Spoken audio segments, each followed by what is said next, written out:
Audio Jungle.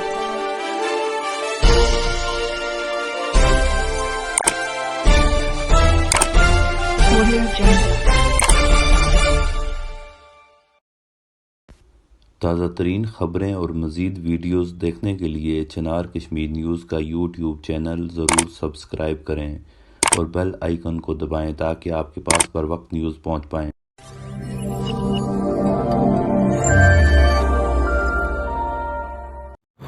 अल्हम्दुलिल्लाह रब्बिल आलमीन वस्सलातु वस्सलामु अला सय्यिदिल मुरसलीन व अला आलिहि व अस्हाबिहि अजमाइन। अल्लाहुम्मा इन्नी अंता रब्बुल अर्शिल अज़ीम। स्टेज के ऊपर बैठे हुए हमारे भाई वज़ीर तालीम जनाब दीवान अली खान चुगताई साहब, उनके साथ बैठी हुई हमारी बहन मेंबर कानून साज असम्बली और आप पार्लियामेंट कौन सा आपका महकमा? ये आपके लिए जो है ना जेएलएम वैली में है, इसके काफ़ी सारे हमारे प्रोजेक्ट आने वाले हैं। तो parliamentary secretary for social welfare जनाब तकदीस गिलानी साहिबा, जो बुनियादी तौर पे एक माया नाज एजुकेशनिस्ट रही है और ये अपने बड़े जज्बात भी रखती हैं रिफॉर्म्स के हवाले से। और ये मज़े की बात यह है कि मैंने पिछली उस दिन पार्लियामेंट्री पार्टी की मीटिंग में भी कहा था, मैंने दीवान साहब का वहाँ नाम तो नहीं लिया था, मैंने कहा हमने तो नहीं पढ़ा इनसे, लेकिन ये कि हमारे कैबिनेट के बहुत सारे मेम्बरान ने इनसे पढ़ा है, लेकिन अब हम इंशाल्लाह इनसे कुछ सीखेंगे। और यहाँ पे बैठे हुए हमारे इस हल्के से पाकिस्तान तहरीक इंसाफ के हमारे टिकट होल्डर थे जनाब सैयद ज़ीशान हैदर साहब और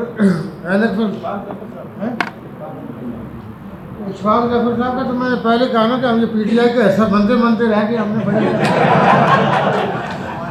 इसाक ताहिर साहब, मैनेजर गुलमान साहब, चौधरी जब्बार साहब, प्रेस क्लब के चूँकि आज आप लोग मेज़बान हैं, प्रेस क्लब के सदर जनाब एजाज अहमद साहब, आपकी जो आज आउट गोइंग बॉडी थी, आपका चूँकि आज आउट हो रहा है तो हम उनको भी मुबारकबाद देते हैं और एजाज अहमद साहब और आपकी सारी जो आने वाली इलेक्टेड बॉडी है इसको मुबारकबाद पेश करते हैं।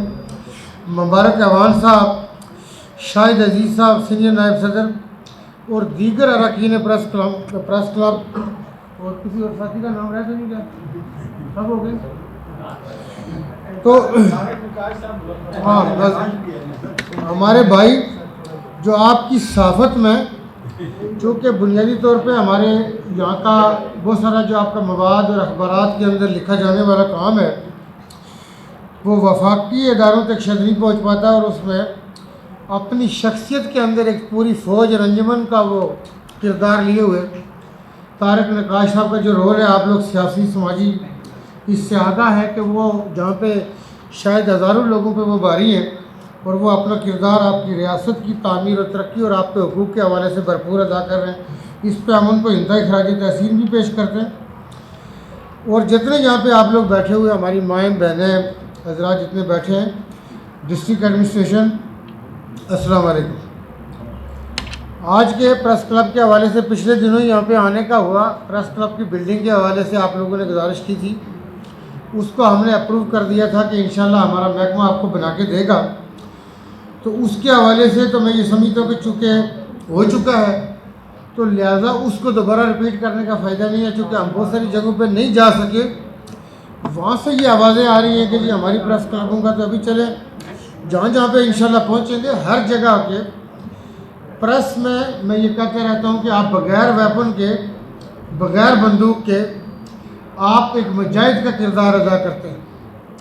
तो हुकूमत और अवाम के दरमियान साफत का बड़ा बुनियादी रोल है।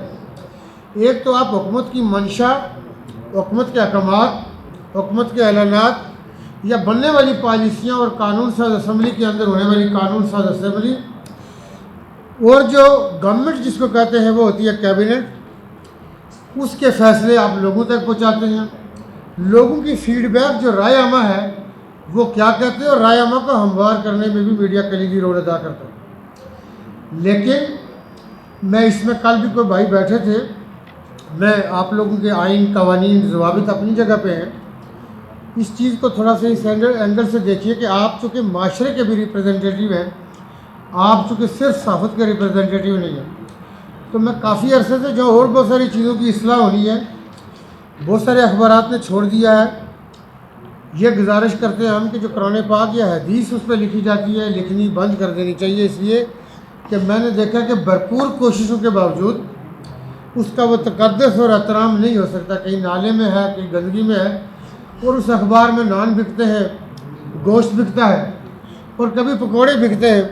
तो मैं ये समझता हूँ कि अल्लाह पाक की जो किताब और हदीस के हवाले से हमें इसका एहतराम और इकराम जो हम पे लाजम है और हमारे लिए वही ज़ाब्ता हयात है। तो कुरान मजीद, फुरकान हमीद हो, हदीस हो या असहाब रसूल, ताबईन, तबा ताबईन तक, मैं ये समझता हूँ कि कोई बात अखबारात के अंदर हमें दर्ज करके हम इल्म ना फैलाएं। इल्म के लिए हमारे पास दूसरे ज़राए हैं, इंशाअल्लाह अल्लाह पाक करम करेगा, बेहतरी होगी। तो ये इसमें आप लोगों की फीडबैक जानी है, यहाँ मालकान तो नहीं होते, लेकिन अवेयरनेस के लिए आजकल सोशल मीडिया भी भरपूर किरदार अदा करता है। साफ़ी और जो मसाइल हैं उसके हवाले से मैं आपसे गुजारिश करूं कि जो प्रेस फाउंडेशन है, चूँकि मुझे अभी उसके फ़ंड का नहीं पता, लेकिन मैं आपके इस फोरम से, हमने अभी मुजफ्फराबाद प्रेस क्लब का भी विज़िट करना है, वहाँ बिल्डिंग उनकी ज़ेर तामीर है जो हमारी वजारत तामीर कर रही है। तो हम देखेंगे कि प्रेस फाउंडेशन में, चूँकि मैंने रावलाकोट गाज़िया मिलत प्रेस क्लब में ये कहा था कि अगर एक साफ़ी को हेपेटाइटिस सी की बीमारी हो जाए, कोई और ऐसी मूजी बीमारी ख़तरनाक जिसकी ट्रीटमेंट बड़ी एक्सपेंसिव होती है, या उसके बच्चों के तालीमी मसाइल हो, तो उनको कहाँ से पैसे मिले। ये चूँकि जो अखबारात छपते हैं, ये नामानगार को या अपने रिपोर्टर को उस लेवल की दिलजोई या उसकी जो माशी ज़रूरियात हैं, या इन पहाड़ों के ऊपर ये जो मुजाहिद बैठा है कलम लेके, उनको उसका एहसास नहीं होता। ये हुकूमतें जो यहाँ पे आज की हुकूमतें या इससे आगे आएंगी, जो पहले थी या आपकी अपनी हुकूमतें होती हैं, उन्होंने रियासत के हर सतून को देखना होता। तो माशरों की तरक्की और तामीर में सहाफ़त बुनियादी रोल अदा करती है। हम इसको चौथा पिलर कहें, पाँचवां पिलर कहें, या जो भी कहें, लेकिन मैं ये समझता हूँ कि जो साफ़ी मुजाहिद लोग हैं, आप जो किरदार अदा करते हैं, हमें आपके हवाले से अगर कोई गिला हो वो भी सामने रखना चाहिए, लेकिन जो आपका किरदार है उसको हमें सलाम भी पेश करना चाहिए, उसमें कोई दूसरी राय नहीं है। आपके इस प्रेस क्लब के लिए मैं आऊँगा, लेकिन आज झेलम वैली में हमने पीछे चुके एक जगह देखी है टूरिज़म के हवाले से। पहले हमने दूध और शहद की नहरें आज़ाद कश्मीर में बहुत बाई हैं, और जाके वो सारी झेलम भर्द हो रही हैं, झेलम की नहरों में है। तो मैं ये समझता हूँ कि अलामा भी क्या गए थे, अमल से ज़िंदगी बनती है, जन्नत भी जहन्नम भी। तो कहीं से तो शुरू करो। 1000 किलोमीटर हो या 1000 मरबा माइल हो, दुनिया के हर बड़े सफ़र का आगाज़ किसी एक कदम से हुआ करता है। आज अगर किसी ने लाहौर जाना है, तो जो अभी सफ़र बांधेगा, शुरू करेगा, वो आधे घंटे बाद कुछ सफ़र तय कर चुका होगा। दूसरा जो यहाँ पे सोचता है, गौर करता है, इरादे बनाता है, तोड़ देता है, तो उसी से काम नहीं बनता। तो हम फौरी तौर पे कुछ चीज़ों के ऊपर हम करने चाहेंगे, और ये खूबसूरत तरीन वैल्यू में से है। इसके हवाले से हम, चूँकि इस वक्त हमारी मुजफ्फराबाद की जो डिवीज़नल इंतज़ामिया है वो एक ड्राइव कर रही है, डीसी साहब आप भी उसका हिस्सा होंगे। हर ज़िले के अंदर वॉलंटियर्स को शामिल कीजिए, और इन्हीं वॉलंटियर में से हम सिलेक्ट करके ग्रीन और क्लीन कश्मीर के महकमे का हिस्सा बना देंगे। हम बहुत सारे लोग जो जॉब लेना चाहेंगे, हम इसके अंदर उनको लेके आएंगे। फूड अथॉरिटी अपना रोल अदा करने जा रही है। ये गंदी चीज़ें, बीमारियां यहाँ नहीं बिक सकेगी। आज़ाद कश्मीर में वही चीज़ बिक सकेगी जो सेहत के मेयारात के ऊपर पूरा उतरती होगी। पहले इसकी गंदगी दूर करें, फिर हम न्यूट्रिएंट्स के हवाले से भी इंशाल्लाह मेक श्योर करेंगे कि इसके अंदर न्यूट्रिएंट्स मौजूद है कि नहीं है। आप लोगों ने देखा होगा कि बकरी का बच्चा अगर कमज़ोर हो, तो पहले इस इलाके के मैनेजर गुलजमान साहब आपकी रूहानी तवज्जो चाहिए कि बकरी के बच्चे को आपने देखा होगा कि वो थोड़ा सा माचड़ सा हो, तो आप जैसा जानदीदा आदमी गुजरते हुए कहता था कि इस दूध नहीं थोड़ लगी हुई है, यानी दूध इसको कम पिलाया गया है, ये मतलब था। तो जो चाइल्ड के हवाले से जो बच्चों को दूध दिया जाता है, अगर उनको उस वक्त वो गज़ाइयत और उसके अंदर जो गज़ाइयत रिक्वायर्ड है, आप लोगों ने ये देखा कि आज से कुछ साल पहले, 2-3 साल पहले, सुप्रीम कोर्ट ऑफ पाकिस्तान में हमारे इंतहाई काबिल एहतराम जनाब साकिब निसार साहब ने, जो चीफ़ जस्टिस ऑफ पाकिस्तान थे, यानी काजी उल कुज़ा ने ये स्टेप उठाया कि ये जो दूध है, उस वक्त लोगों को समझ आया कि भाई ये जो पाउडर बेच रहे हैं ये दूध नहीं है, और इन कंपनियों ने आके एडमिट किया। फिर ये जो आपके वाटर के जो आपके कुदरती चश्मे हैं, आपने देखा कि एक हिंदुओं का मंदिर है हमारे चकवाल में, और उसके नीचे से पानी, चूँकि वहाँ पे सीमेंट फैक्ट्रियों ने तबाही मचा दी, तो वो चीफ़ जस्टिस ऑफ पाकिस्तान ने, तो ये झेलम वैली हो, इस हवाले से मैं वॉलंटियर्स की बात कर रहा हूँ कि आपके 4-5 महकमे, फिर इन सड़कों की सेफ्टी के हवाले से हम महकमा लेके आ रहे हैं। जो शरात के साथ आज़ाद कश्मीर में इस वक्त लोग कत्ल से इतने नहीं मरते, दरिया में गिर के इतने नहीं मरते, जंगो जदल यहाँ पे अल्हम्दुलिल्लाह कुछ नहीं है, छोटी मोटी अड़फड़ होती है, वो हम इंशाल्लाह आपका पंचायत और जिरगा सिस्टम रिस्टोर करने जा रहे हैं। मस्जिद कमेटियाँ प्रॉपरली, डिस्ट्रिक्ट में डीसी साहब आप लोगों की जिम्मेदारी है, और जो पुराना चौकीदाराना निज़ाम था उसको भी बहाल करें। जो माशरे के अंदर अच्छी चीज़ें थी, हमें तजावीज़ आ रही है मालिया के हवाले से कि मालिया लगाया जाए, यानी जो लगान था, क्योंकि ये जो ज़मीनें, इन जो फजूल दरख्त है, हर ज़िले के अंदर जहाँ फ्रूट ट्री हो सकते हैं, उसके लिए लोगों को ज़िम्मेदार बनाया जाएगा। लेकिन ये जो महकमे हम लेके आ रहे हैं, ये डमी किस्म के मतलब महकमे नहीं होंगे कि जो सिर्फ आपको नज़र आए कि जी चल रहे हैं, हाँ जी फलाने महकमे से कर भी रहे हैं कुछ के नहीं। जहाँ पे हमने अपनी वजारतों के लिए कितना दीवान साहब 2 महीने रखे थे, 3 महीने वजीरा में जरा कैसी परफॉर्मेंस है, वजारत चेंज होनी है ना, जड़े बड़ी वजारत लेके बैठे नहीं, और दिन कितने रखे थे जनाब, उन्हें याद है कि नहीं? ये मैं इसलिए वज़ीर साहब से पूछ रहा था कि उनको याद होना चाहिए, तो उनको बाकियों को ये मैसेज मिलेगा कि जो वज़ीर साथ बैठा है उससे भी पूछा जा रहा है। तो आप लोग गवाह रहिए। तारिक नकाश साहब, ये वजारतों को जो हमने टारगेट दिया था 3 महीने का, ये डमी बात नहीं होगी। हम तमाम वजारतों को ये हदायत करते और तमाम सेक्रेटरी साहिबान को भी ये हदायत करते। एक चीज़ परसों रह गई थी, एक तो ये है कि असम्बली सेशन के दौरान इंतहाई काबिल एहतराम जनाब स्पीकर साहब ने कई दफ़ा तवज्जो मबजूल करवाई। मैं जब मोस्ट सीनियर मिनिस्टर पार्टी का सदर था, मैंने भी करवाई थी। ब्यूरोक्रेसी को थोड़ा अपने आप को तब्दील करना होगा, किस जगह पे उनको कितना मौजूद होना चाहिए।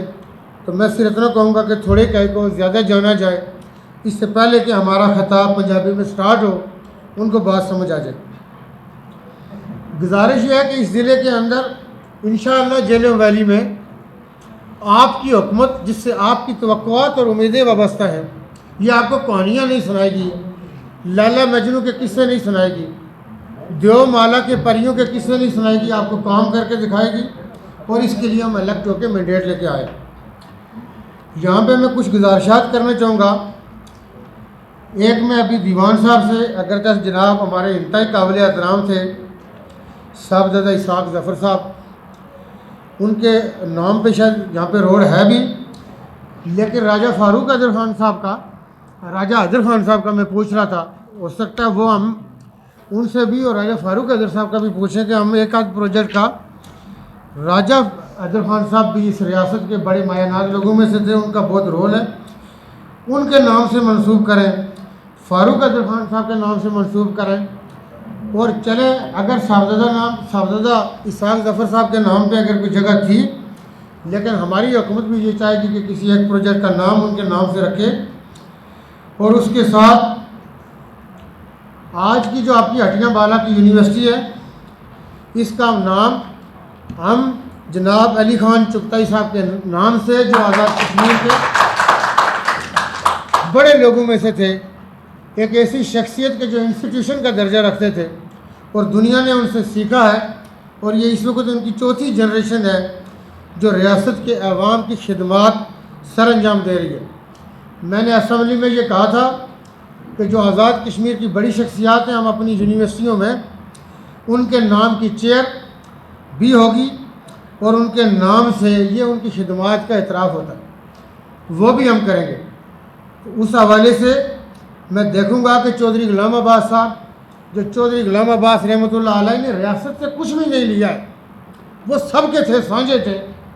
उनके नाम से भी हम चेयर और बहुत सारा हम ये देखेंगे कि इन शख्सियात के नाम से लोग थीसिस लिखें, ताकि आने वाली नस्लों तक सिर्फ सीना ब सीना काम न पहुँचे। अभी अगर मरी माल रोड के ऊपर कोई वाक़या हो जाए तो जब तक हम तक पहुँचेगा 10 से 20% उसमें एग्जेजरेशन होगी, कोई कम करेगा कोई ज़्यादा करेगा। अक्सर आप देखते हैं कि कोई बंदा खड़ा होता है, वो छोटा सा झूठ बोलता है, वो 4-6 किलोमीटर को 15 मिनट के अंदर खबर पहुँच जाती है। और KH खुर्शीद रहमतुल्लाह अलैह के नाम से भी हम इंशाअल्लाह आज़ाद कश्मीर के अंदर किसी अदारे किसी रोड का नाम हम मंसूब करेंगे। लेकिन मैं चूँकि झेलम वैली के अंदर, झेलम वैली में दीवान साहब और कोई तो नहीं रहेगा, किसी का नाम के हवाले से बात करें। ठीक है, ठीक है, उनका आप एक करिएगा, कमेटी बना लें कि इन हज़रात की फैमिलियाँ, हमने इसलिए कि हम आज ऐलान कर सकते थे। हम ये चाहते हैं कि उनकी फैमिली ऑन बोर्ड हो। जो यहाँ पे हाजी सिकंदर शाह रहमतुल्लाह अलैह का जो मज़ार है और मस्जिद का नाम, मदरसे का नाम, दीवान खान साहब से बात हुई है। मैंने पिछले दिनों एक प्रेस टॉक में ये कहा था कि हम चूँकि 7 मजहबी जमातें हमारी इतादी हैं और उसमें सबसे बड़ा रोल इस वक्त जो हमारी उलमा मशाइख की सीट भी अहले सुन्नत वल जमात के पास है और उनके उलमा इकराम, शेखुल कुरान और मशाइख उज़्ज़ाम की एक बड़ी तादाद हमारे साथ है। हम ये चाहेंगे कि उनसे मशावरत और उसके बाद एक पूरा कोड ऑफ कंडक्ट जो लोग बैठ के लोगों को तावीज़ और दम कर रहे हैं और उसमें जो लोग प्रॉपर किसी सिलसिले से बैठ हैं तो उनको इजाज़त होगी कि ये कहाँ थे, कितना अर्सा उनके साथ रहे बुज़ुर्गों के पास। चूँकि अल्लाह पाक के जो वली थे वो आज़ाद कश्मीर की धरती हो, बर सगीर की धरती हो, लेकिन जब दुनिया चेंज होती जाती है, जो वली थे उनको दुनिया से कोई लगाव नहीं था। आज का जो हमें वो दम देने वाला है और तावीज़ के लिए बैठा है, वो देखता है कि कोई तगड़ा बंदा है जिन्होंने देख के 4 गरीब मातड़ भी फंस जावन। हम ये कोड इन्हीं अहले सुन्नत वल जमात के कायदीन के ज़िम्मे लगा रहे हैं कि प्रॉपर अथेंटिक, यानी उन्होंने उसको इज़्ज़त दिया हो, इजाज़त दी होगी कि तावीज़ भी दो, दम भी करो। और ख़वातीन के लिए स्पेशली पर्दे का इंतज़ाम और गों की मौजूदगी में आज़ाद कश्मीर में। और इसके साथ जो मदरसों का, मैं चूँकि इस मदरसे की बात कर रहा था, इसकी हम ग्रांट का ऐलान करना चाहते थे। वो आए तो नहीं मौजूद साहब बुजुर्ग। हम ये चाहते हैं कि हमें उनके ईयरली बजट का पता चले। बुनियादी तौर पे जिन चीज़ों के अंदर हम जाना चाहते हैं कि जहाँ पे इन मदरसों की गवर्नमेंट आयानत करे, मावनत करे, उनके निसाब के हवाले से भी जो रियासत के अंदर जय्यद उलमा इकराम है, जिस तरह हमारे मुल्क में वफाकल मदारिस एक इदारा है, बहुत बड़ा इदारा है, कद्दावर दीनी शख्सियात उसके अंदर हैं, तो ये मदरसे भी जब इसी तरह का एक कोड बना लेंगे और उसमें तमाम मसालिक के जो बड़े उलमा इकराम हैं वो मौजूद होंगे, उनकी रिकमेंडेशन की रोशनी में हुकूमत उनकी मावनत भी करेगी, रहनुमाई भी करेगी, लेकिन सुपरवाइज़ भी करेगी और उसमें बच्चों के साथ कोई ज़्यादती ना हो। और ये आपके माशरे का भी काम है। अक्सर मौलवी हज़रात ने, यह भी माशरे का कड़वा सच है, खुद जिस हालत में तालीम हासिल करते हैं, चूँकि तशद्दुद होता है उन पर, और वो तशद्दुद इंसान की साइकी के ऊपर असर करता है।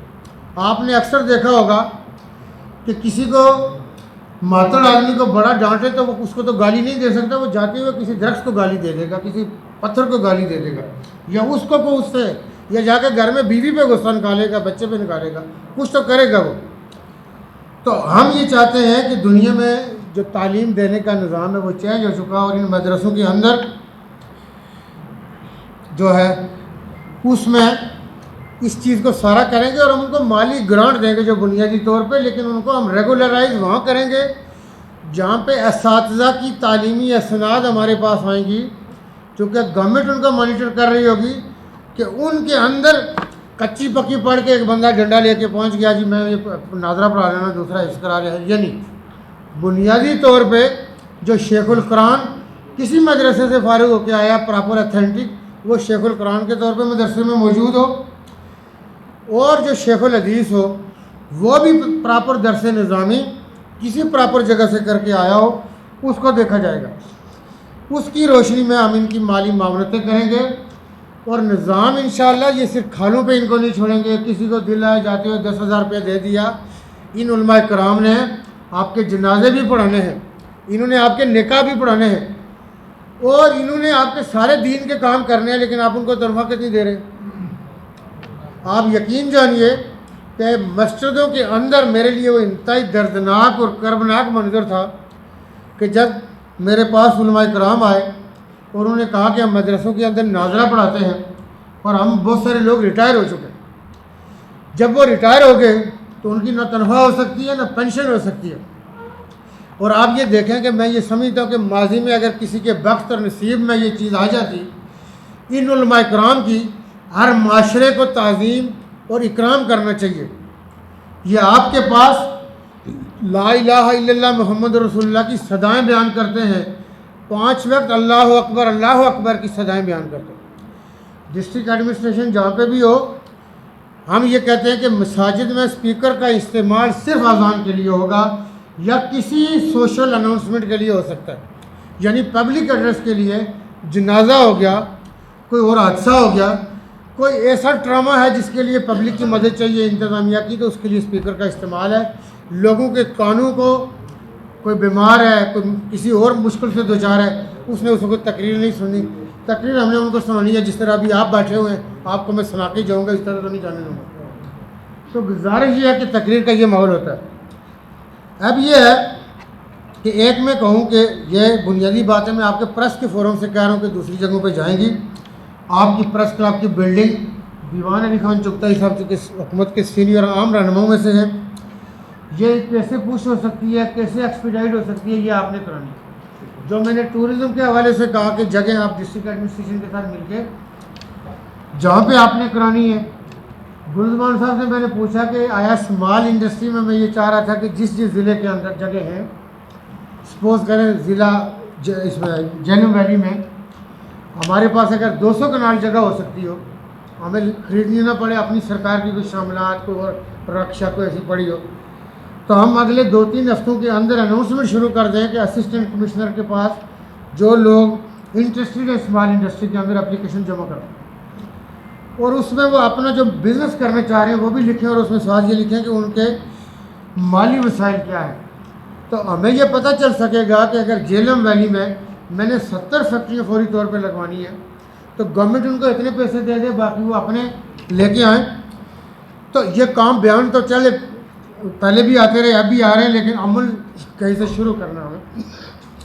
तो झेलम वैली का अगले आपने 10 दिनों में हमें बताना है कि स्मॉल इंडस्ट्री के लिए 300-400 कनाल है तो बहुत अच्छी बात है, लेकिन इस वक्त चूँकि आबादी कम में अगर 200 कनाल हमें मिल जाए, फ्यूचर में एक्सटेंडेबल हो, चूँकि स्मॉल इंडस्ट्री के लिए आपको 2-3 कनाल का प्लाट सफिशिएंट होगा। हम चूँकि दूसरी इंडस्ट्री की बात नहीं कर रहे।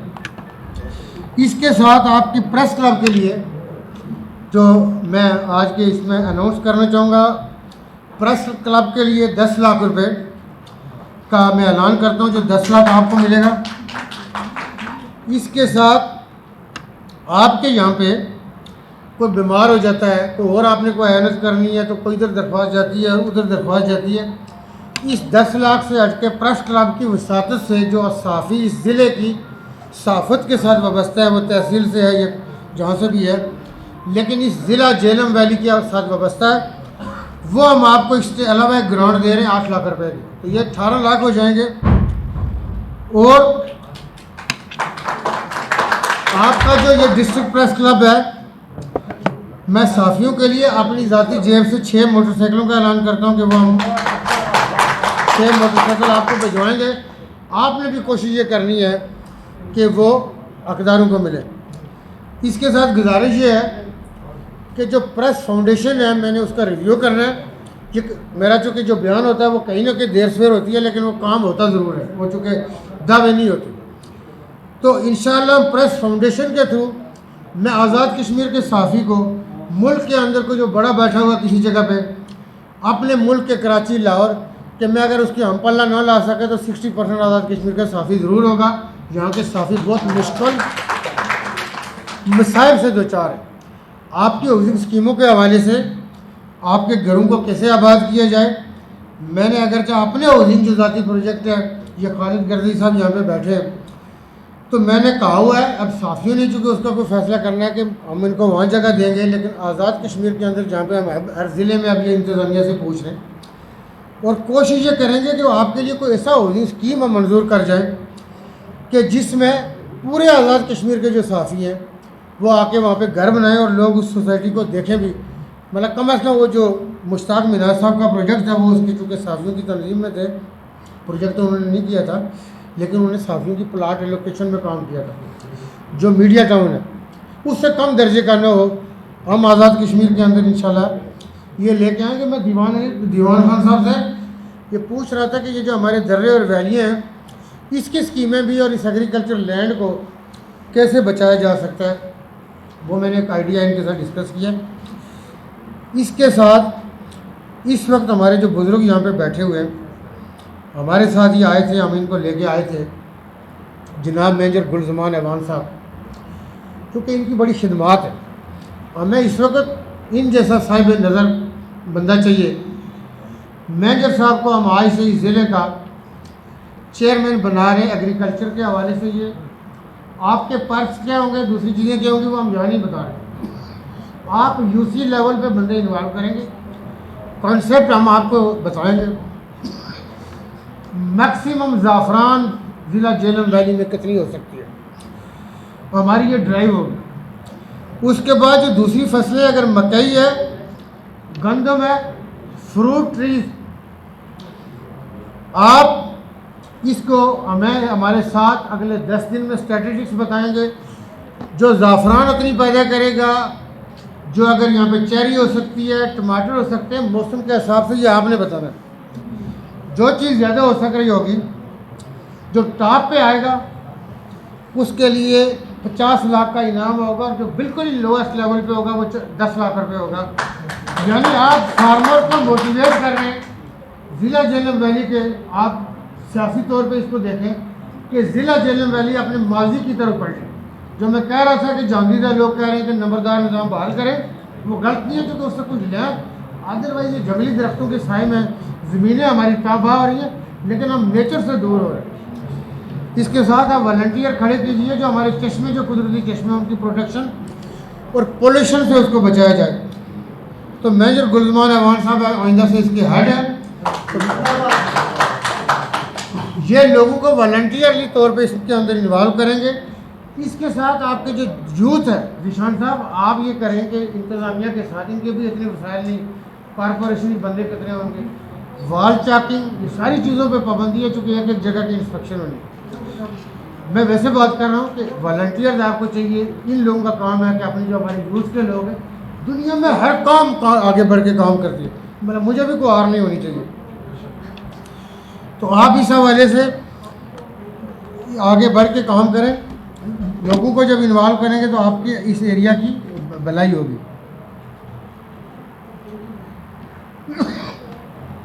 कोई पॉइंट नहीं, मैं ये कह रहा हूँ कि इसमें आपका टूरिज़्म और ये जो हमारा सी फूड है जो आपका इस नीलम के अंदर, उसके लिए हम सेपरेट आप लोगों का, चूँकि टूरिज़्म कोई 2-4 तो जगह बना लेना।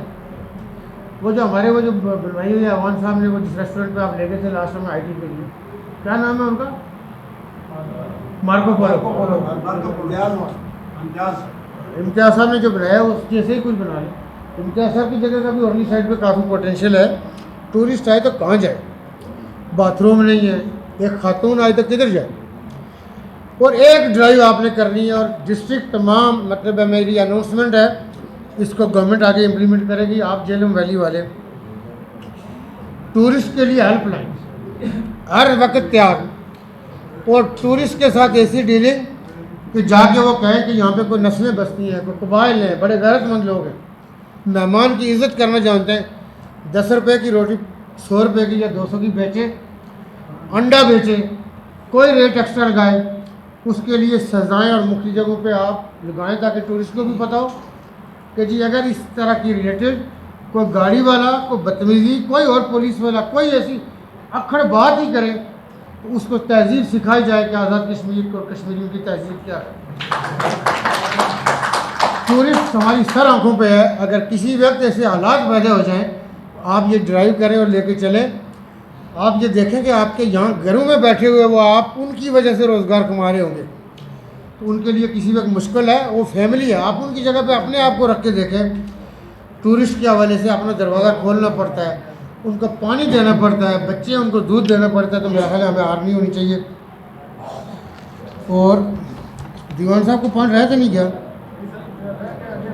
आगे 2 प्रोग्राम है वो चले हम उसमें कर लेंगे, लेकिन साढ़े पर खिताब वाले मैं हो जब जो बाकी मेंबर से आ जाने ना इसी तरह ही होना।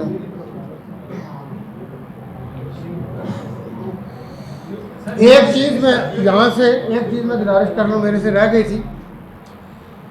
आप लोग आइंदा ड्राइव करेंगे कि इस जेलम वैली के अंदर क्या म्यूज़ियम बन सकते हैं, क्या लाइब्रेरी बन सकती है, इसकी पुरानी जो मतलब तहजीब थी, जो रवायात थी, वो कैसे सामने लाई जाए।